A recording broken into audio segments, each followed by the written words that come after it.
On Wednesday, a march led by the South African Students' Congress saw hundreds of students take to the streets in peaceful protest in what they call a national day of action to deliver a memorandum of demands at the Durban City Hall.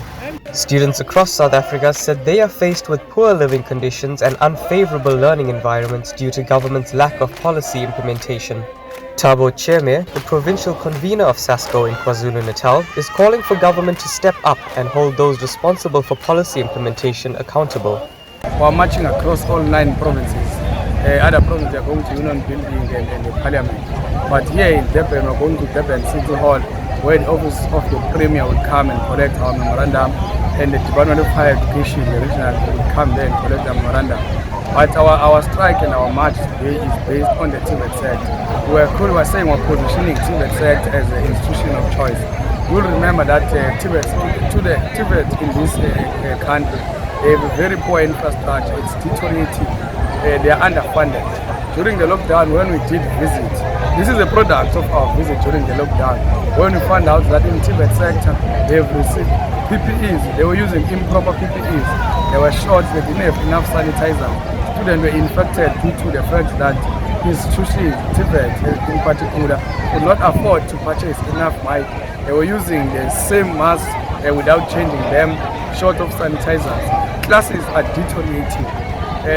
NSFAS students are underfunded. There is an inconsistent allowance. Sometimes they get 450 per month compared to university students who are getting 1,500 per month. Here they get 250, sometimes they get 200 or 450. But also calling for a proper student residence in TVET, because the environment which students of TVET sector reside is very unconducive for students to reside there, because they end up renting in the shacks which are near their institution, because they don't have residences within the TVET, like in the university.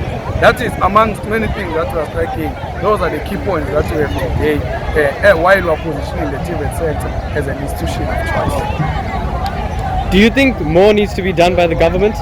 More. There's many things that need to be done. The first thing that needs to be done to government is implementation. You'll remember the president this year in the SONA speech, he promised that they're going to build some TVET sector. They're going to increase the infrastructure. Up until today, we're ending. We're approaching the year end. Nothing is implemented. Nothing even that is showing that they are approaching the implementation. So we're tired of rhetoric now. Want the government to implement the resolution that we have. They have good policies, but they're not being implemented because people are reckless and they don't want to work and do their job. So more need to be done, as also to fire some of the managers who have been there and who are not ensuring that the policies are being followed in the department. So what are some of the personal stories that the students have been telling you? There are many. Others have been robbed in the shacks that day. They go to school, when they come back they find nothing in their rooms. Criminals have broke in the shacks and they took everything. The laptops that we are about to give them now, those laptops will be taken from their houses, or while they walk to those shacks, those laptops will be taken away. Students are not getting data in the TVET. So there are many things, there are many stories. They have gender-based violence. We have many stories that because students are not in a conducive learning environment.